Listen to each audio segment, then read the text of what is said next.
Welcome to the Carnivore Cast, a podcast focused on the carnivore diet and lifestyle, with practical advice from successful carnivores, citizen scientists, and top researchers.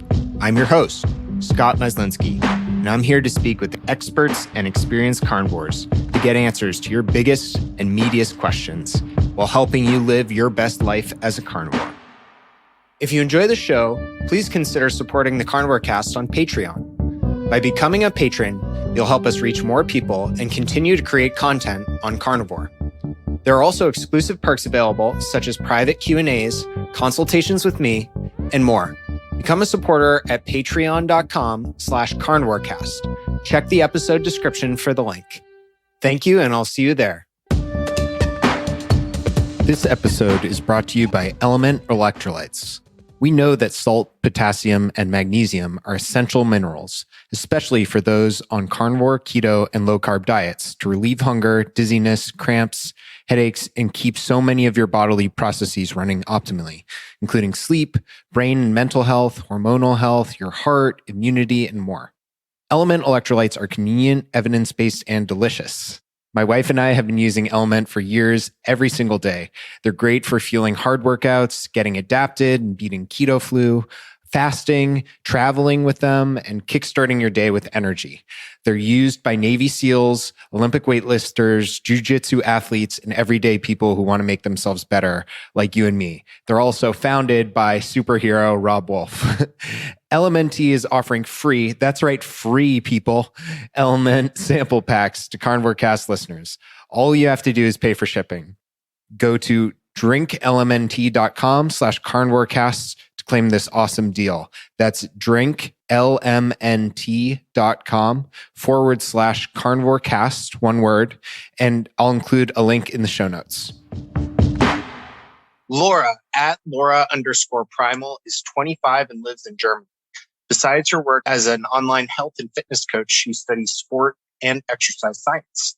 Nearly 2 years ago, she came across the carnivore diet after suffering from many mental health issues. In that time, she healed her strong asthma, daily headaches, seasonal allergies, bad GI issues, and gut problems using this way of eating. Now she shares her journey on Instagram, including biohacking tips to show how important simple things like nature, sleep, and movement are for overall health. Welcome to the show, Laura. Glad to finally have you here.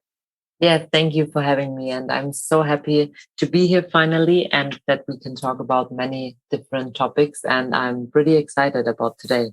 Yeah, me as well. I know I've listened to you on Bella's Steak and Butter Gal show and just really enjoyed your content on biohacking and mindfulness and nature. I think it's all awesome stuff. Yeah, thank you. And that's for me, my vision of an optimal life, that you not focus only on the diet, more like other health areas. And it's so important that you combine these areas for body, mind, and soul. And that you reach your optimal health through that. Yeah, that's really interesting. And I'm curious, I want to definitely dig into that. And you talk about nature as medicine. So I certainly want to talk about that, but would love to start with kind of your story. What brought you to where you are today, health-wise, and how did you develop some of those issues I mentioned in the introduction? Yes, of course. So I started my whole fitness and health journey back in 2017. Because before I was like a professional soccer player. I played in the third league in Germany. But then I got an accident. I got an skiing accident in winter, and then some accidents in the sport game. And then, my two knees were so damaged that I couldn't do any soccer again. So it led me to the fitness industry, and then I went to a gym and I just started working out a little bit besides my normal daily routine. And I got really in love with that working out. And it finally got me to a coach. And he said my body is really in a good shape and I should try some bodybuilding. And then, 2017, I decided to prepare myself for a bodybuilding competition. And then my first season was in 2018. I started there.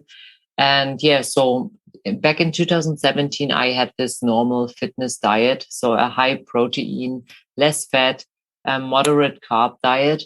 But I noticed there that my health is not on a really good state. And I have some GI issues and some sort of problems according to my asthma and allergies.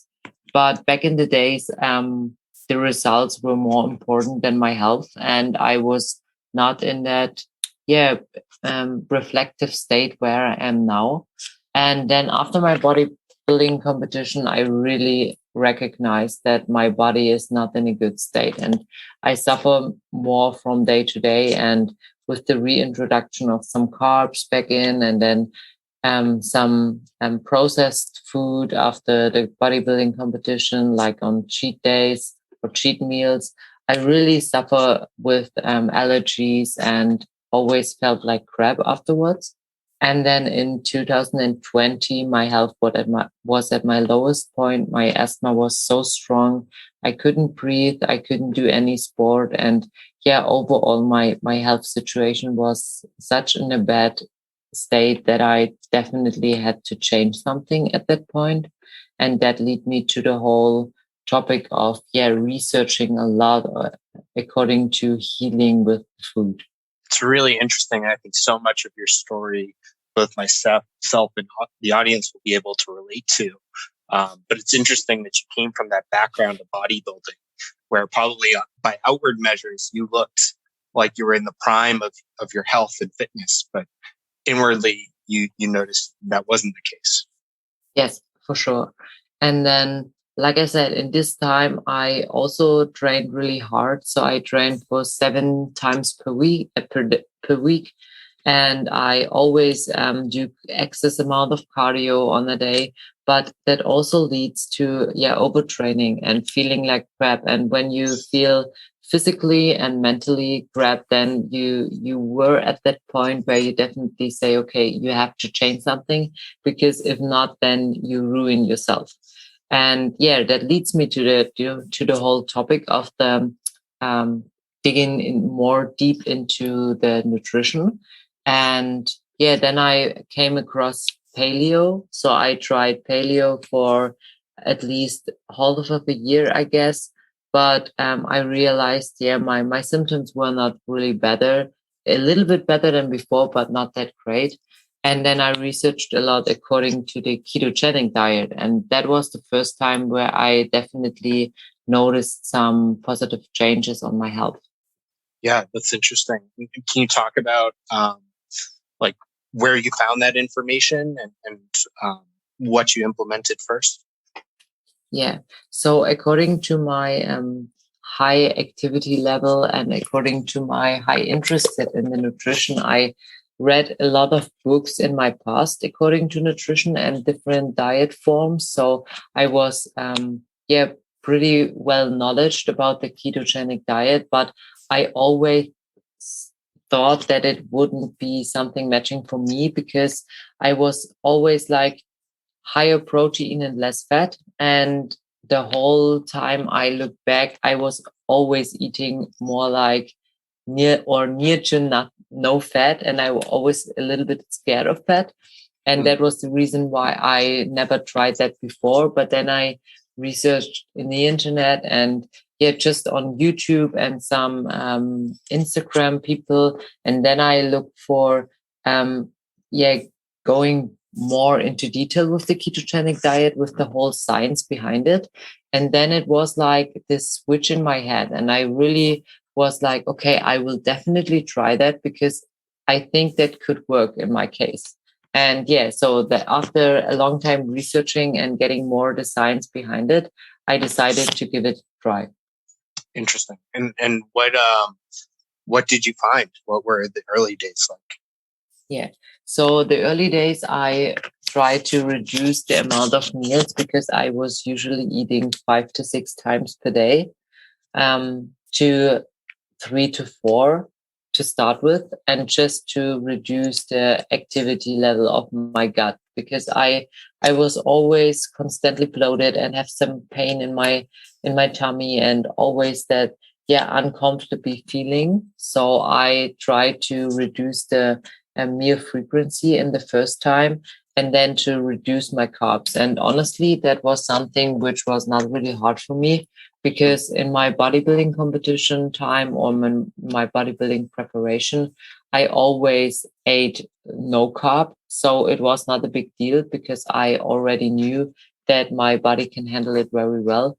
And honestly, when I go back in my history, I always felt the best when I have 0 to really less carbs. So I was always like, that will works for me because I already know it. Yeah. Interesting. And how did that evolve into carnivore for you? Yes. And then I tried the ketogenic diet for around 3 months, I guess. Yeah. And then I always noticed some problems with my asthma and with my allergies. And I decided to research more if there is a possibility to maybe do a sort of elimination diet, or what causes really my problems with my asthma and allergies. And then I discovered on Instagram 2 people which are living carnivore. And that was my first step into that whole carnivore topic. And then I Googled it and researched a lot according to the carnivore diet. And after, I guess, maybe 1 month, I decided to give it a try, because I was always like a little bit unsatisfied with my health situation. And this strong asthma always holds me back from achieving my goals. And I said to me, yeah, you have to try it. It's your last chance. And if it's not working, then you always can go back to your old way of eating. But if you not try it, you will never know. And yeah, so after another month of researching, I finally give the carnivore diet a try. That's really interesting. And what did you find? What were your initial results? Yeah, so it was pretty awesome, because I have a nutrition journal where I write down all my things, how I feel and what I changed. And it was so unbelievable. After only 1 week, I felt so good on it. And yeah, besides the normal problems of the transitioning time with some bathroom troubles in the beginning, but not that bad. Just that you feel it's a little bit different when you change your diet. So it's normal that your body have to adapt to it. So it was not that I was shocked or something like that. It was like, for me, normal, because I know that it's something different than I did before.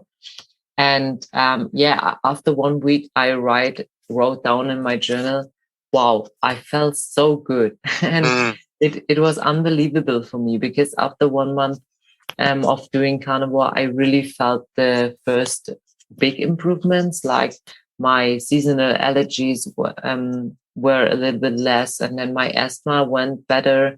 And then after 3 months of carnivore, I was completely off of my asthma medications. Wow, that's amazing. Yeah, so it was totally stunning. And I remember that it was the first time when I was in the gym and I was on the treadmill, and then I'm just doing a running session. And 2 years ago, I never thought that I could do this again, because my asthma was so bad that I couldn't run. And then I ran for around 45 minutes straight. And after I stopped the treadmill, I was crying, because it was such an emotional moment when you can do something which you thought you will never do before. Thanks to Bioptimizers for sponsoring the show, and I'm really excited to tell you guys about an excellent deal they're offering this November. This is the biggest blowout deal they will be offering all year, so if there's a time to stock up, it is now. What they're offering is over $200 worth of free gifts and a huge discount all month long on their Magnesium Breakthrough product. Their Magnesium Breakthrough is a full spectrum magnesium supplement that includes 7 unique forms of magnesium for stress relief, better sleep, and mental health, all in one bottle. They're offering all sorts of awesome free gifts and products worth over $200 with select purchases. All month long, they're offering 10% off using my unique code. And you can only get this exclusive deal through my link, special for you listeners. You won't find it on Amazon or even the Bioptimizer's website. Go to magnesiumbreakthrough.com/carnivore and use code carnivore to get your discount and free gifts today. Thanks so much and have a great day. Yeah, that's amazing. And what did your version of carnivore look like initially? Like, how did you get started with it? Yeah. So firstly, I started with eating all the meat I can get. So I didn't put any or too much focus on thinking too much about the size of the meat or the amount of meat. So I pretty ate everything besides or except dairy and eggs, because I am a little bit sensitive to dairy and eggs. So I cut that out. But I'm going into it 100%, and I only ate meat like beef, chicken, pork. I ate all the variety of the meat, and sometimes I ate a little bit of salmon. And so that was the first time of my carnivore journey. I guess 6 months of it. So I tried different cuts out, and I just enjoyed the way of eating. I stopped any tracking and measuring. So I go into this diet completely with just intuitively and without any measuring. And then after 6 months, I realized I want to do a really strict elimination diet to finally come to a point where I can completely heal, because I noticed that even if my symptoms were so much better, it was not the best. So I always aim for being optimal and thriving for more. And then I decided to do beef only since that moment. Interesting. And I'm curious, what does a full day of eating look like for you now? Like, roughly, how much amount are you eating? How many meals? What are you incorporating in terms of organ meats, types of cuts, things like that? Yeah.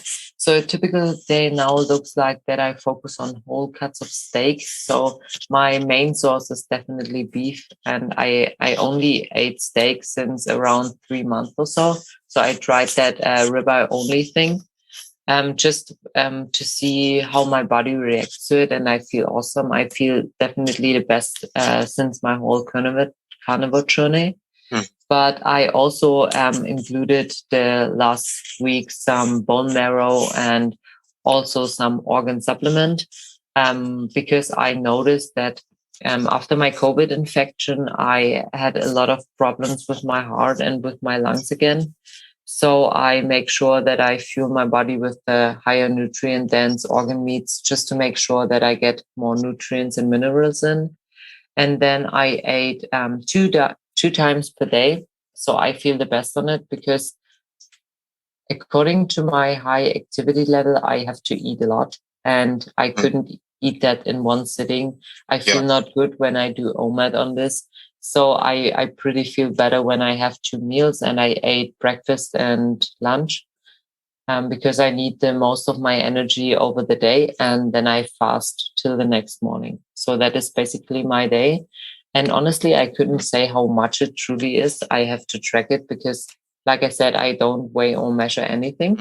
But it would be interesting how much it is. But my first meal in the morning is more like higher fat.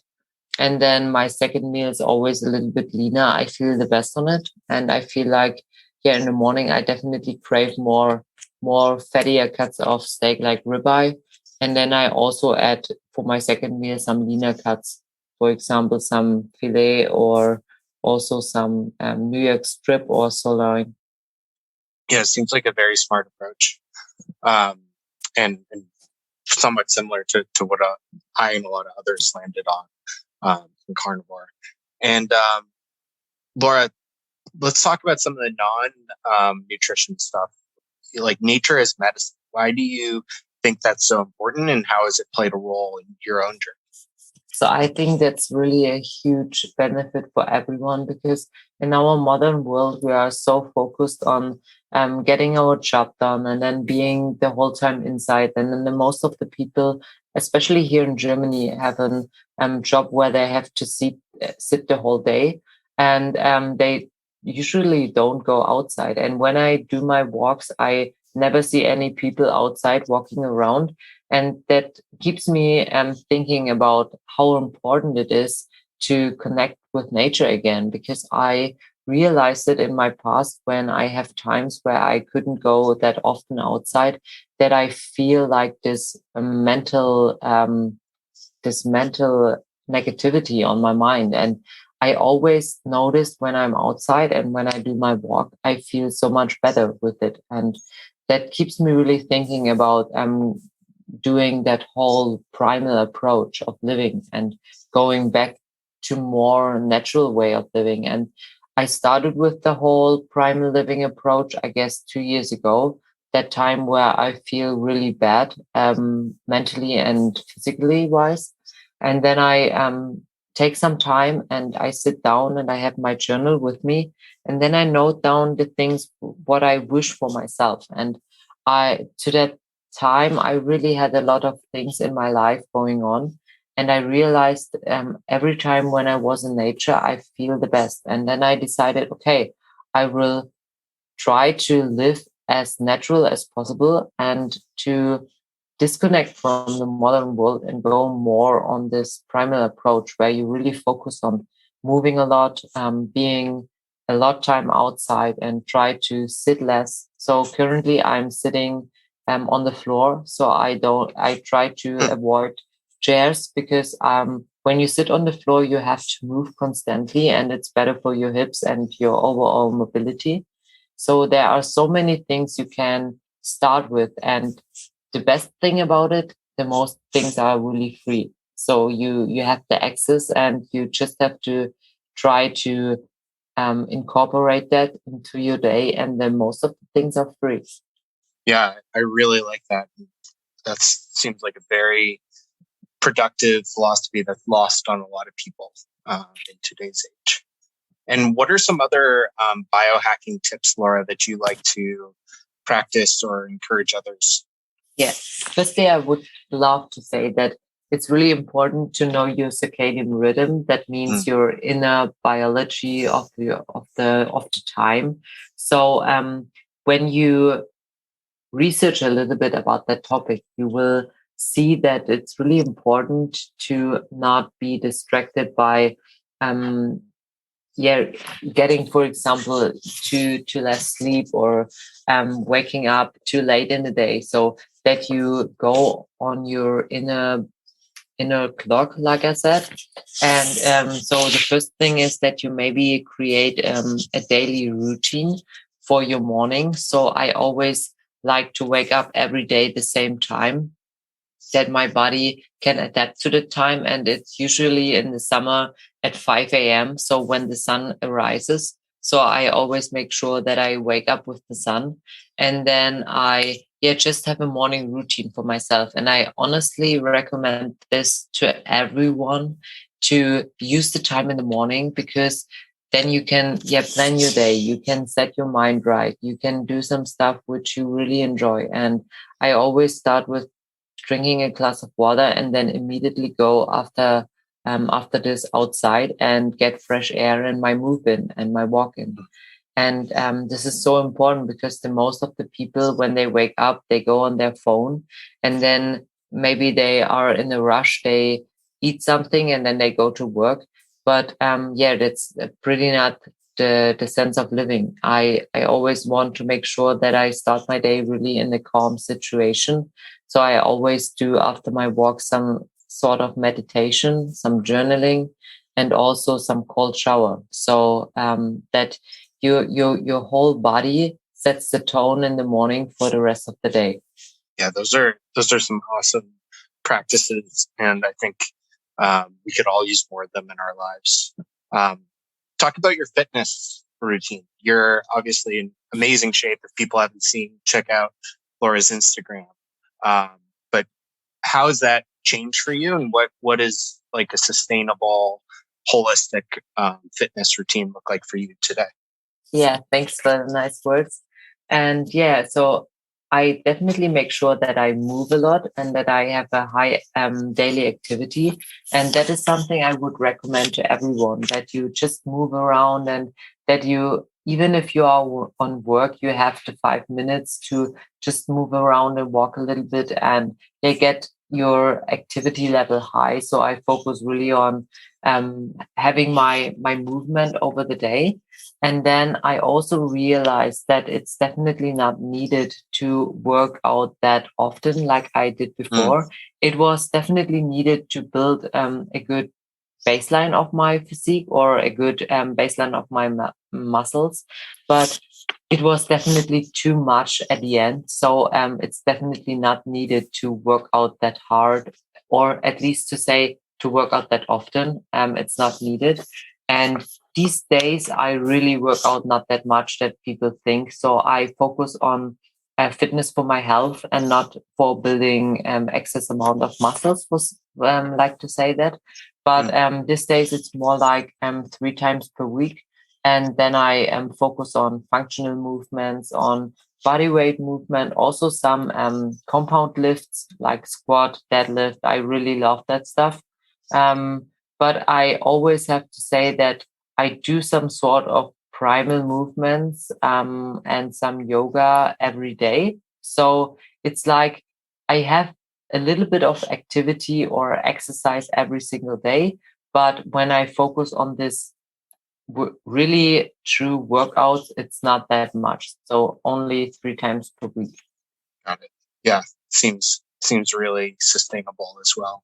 And what do you think about building muscle and fat loss on carnivore? Like, coming from your bodybuilding background, it's obviously one way to do that. But how do you think that aligns with carnivore? Yeah, that's a really good question, because when I go back to my history and then I am looking on my nutrition when I did this bodybuilding competition,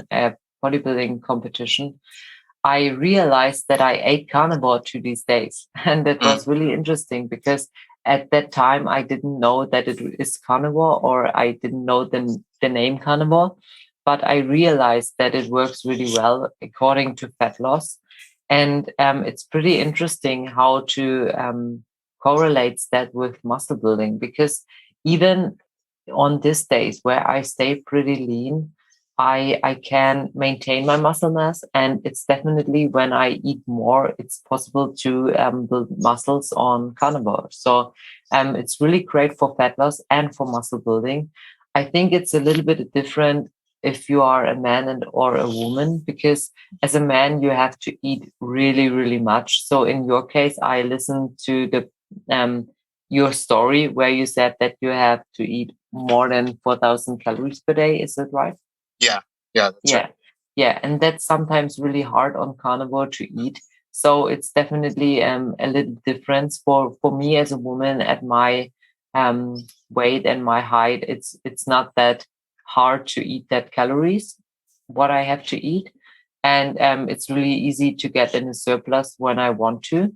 But it's also not that bad to go in a deficit, because I know that with the carnivore food, you have a high satiety and you never be hungry, even if you are doing a diet or a bodybuilding competition, or just to be in the deficit. It's not that hard, I guess. Or I think. Yeah. And so for me, I definitely think that carnivore is a really great way for fat loss and for muscle building. And for in my case, it's so hard, so easy to maintain this physique without any suffering. And when I went back to my bodybuilding competition, it was really hard at the end, because my fat intake was really low, but I ate high protein. But nowadays, I really don't care about my fat intake. I just eat a balanced fat to protein macro ratio, and I feel the best on it. Yeah. And it's easy to maintain a good physique without suffering.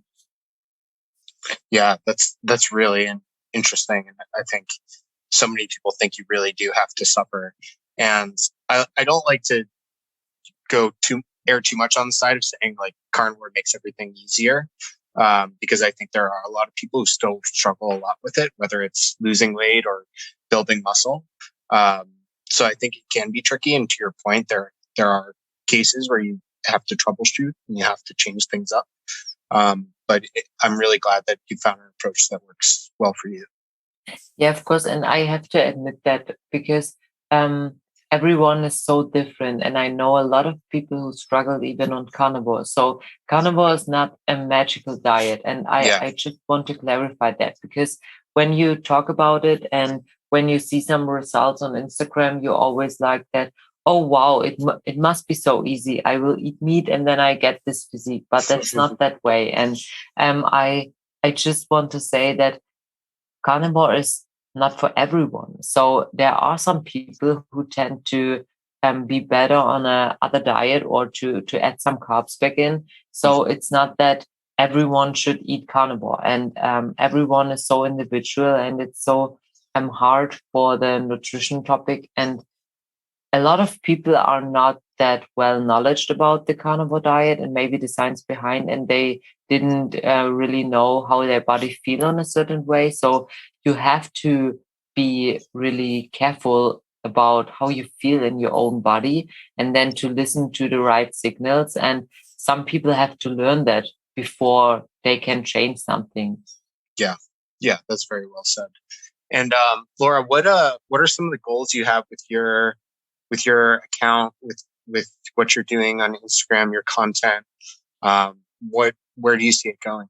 So I definitely want to include my whole life in the Instagram. So just to say that for me, it's not only the diet, it's also the things around. And I hope that I can share my journey to say that it's really important to do some biohacking stuff and to live according to your circadian rhythm and to combine all of this mind, body, soul stuff. So that is really important for me. And it's not always that easy to combine all of this, all of the things in one content, because I have my passion for fitness and I really, really want to include some workout routines or some more stuff of my primal movements. I really want to film that and want to upload that maybe on YouTube too. But I also want to just take my followers with me in the nature and want to share my passion for nature and my walks and my hikes. And also with the nutrition, I definitely be passionate about the whole carnivore diet because it helps me a lot. And I want to share my journey with a lot of people. But it's always like little bit hard to combine that in one profile. But I'm hoping that I can make it a reality soon. Yeah, that's awesome. I think you're already starting to achieve that. It's really awesome to keep watching your content evolve and grow. Where else can people find you, Laura? I'll of course have links to everything in the show notes. But where can people find out more about you? Yeah. So the main source is definitely Instagram, Laura_primal. And then I think about to doing a YouTube channel in my future too. So as soon as I get all of the stuff ready, I will post it and update everything. But it's like when you work full time and then you study besides it, and you have so many other things. Like I have a dog, and you know it from yourself. You have so many life areas where you have to put focus on. It's not always that easy to combine that whole social media stuff in that, because I always want to make sure that I'm not that often on social media and that I have my time where I put my phone away and put my laptop away and just focus on the real actual life. And so it's always hard to combine that, but I'm really passionate about this whole stuff, and I will find ways to combine it, but not to overstress myself with it. Yeah, that's so crucial, and I think it's so important to relay that message of having time off and stepping away from social media occasionally.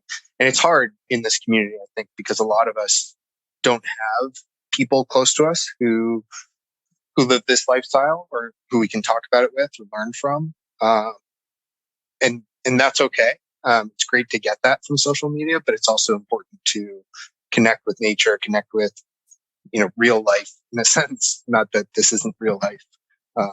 but to get some headspace and get some medicine through nature, as you said.